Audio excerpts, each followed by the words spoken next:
watch, right? Regardless of whether we're doing anything right or wrong.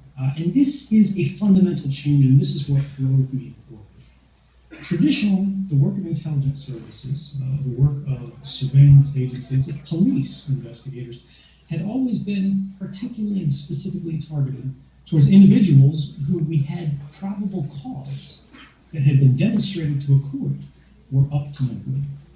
Foreign spies, military units from adversarial nations. These were the guys that we were watching. But with the rise of the internet, right, advances in our science, our understanding of math, the way things are tied together, the communications network, and the way it has sort of swallowed the earth, radically changed the dynamic. Now, surveillance technologies have outpaced democratic controls.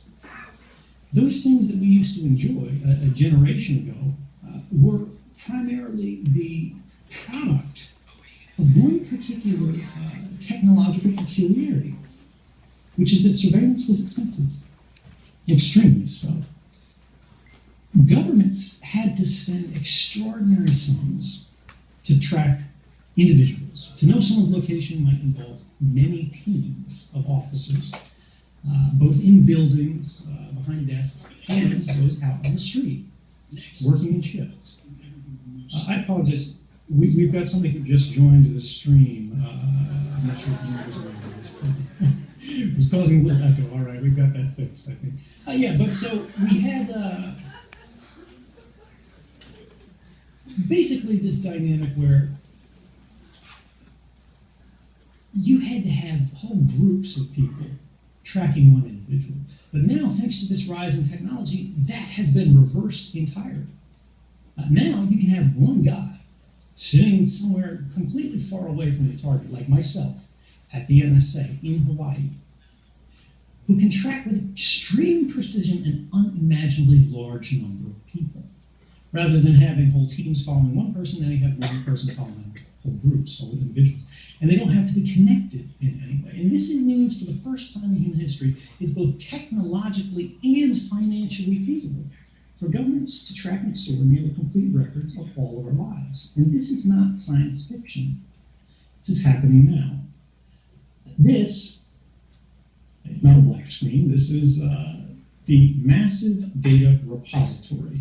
The NSA constructed this in Bluffdale, Arizona. It's since been renamed to the Mission Data Repository because I think they presumed that Massive Data Repository probably wasn't the best branding in 2013. But what does this represent? This represents that shift in dynamic. Now, we never knew what this facility was doing. We never knew why it was created. Governments have not asked for the permission of the public in order to engage in these kind of operations. Instead, it deployed these kind of capabilities in secret, even when they knew these programs were unlawful or unconstitutional, perhaps even because they knew this. And this effort has been enabled because of failures in our intended mechanisms for constitutional oversight of our sort of democratic societies. Courts were unwilling to permit legal challenges against the activities of these spy agencies because they said they were speculation. They could say, well, you can't prove you were spied on because it's classified, you don't have access to documents or records. Therefore, we, the courts, even though this could be a violation of your rights or the rights of everyone in the country, don't have a place in this debate because first you have to establish the facts. We had a Congress in the United States that knowingly permitted national security officials to brazenly lie to the public without consequence or even correcting the record. This is a senator in the United States who is questioning the most senior intelligence official in the United States, General James Clapper, the Director of National Intelligence. And it is a felony to give false testimony when you are sworn under oath. But that is exactly what happened in 2013, 3 months before I came forward. Does the NSA collect any type of data at all on millions or hundreds of millions of Americans? No, sir. It does not. Not wittingly. There are cases where they could inadvertently, perhaps, collect, but not wittingly. Unfortunately, that was not true. And this brings us to consider sort of, where does this leave us? Because at the time that happened, the public had no idea it was a lie.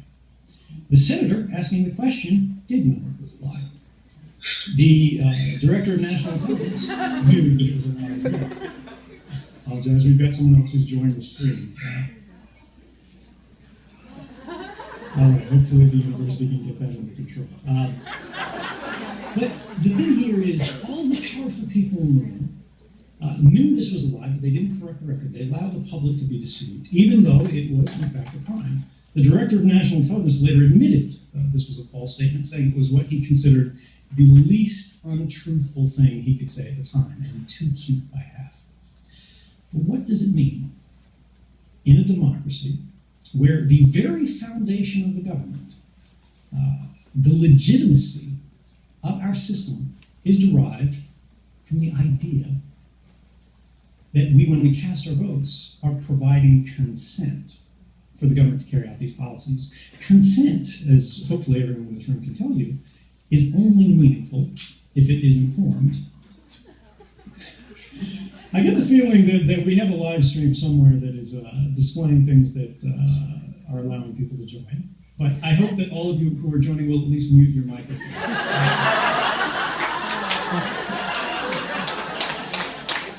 Thank you so much, Stacey. Let's see. Yeah, whoever is managing the What was that? URL, that'd be helpful, although I think it's probably too late for tonight. So let's just try to push through. What this means, right? When the executive uses secrecy, and Congress Out of office?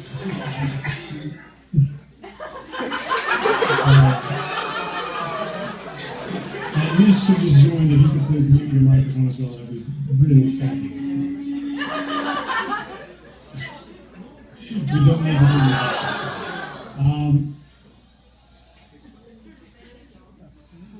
Yeah. What this means is we're forced to rely upon democracy's safeguard of last resort, right? That is the fourth estate, meaning our press, in alliance with whistleblowers who are more commonly known as journalistic sources. Now, unfortunately, we are today seeing the ability of journalists to operate free from interference come under threat, even in what are traditionally considered. Sorry, folks, that's what happens when we send it live.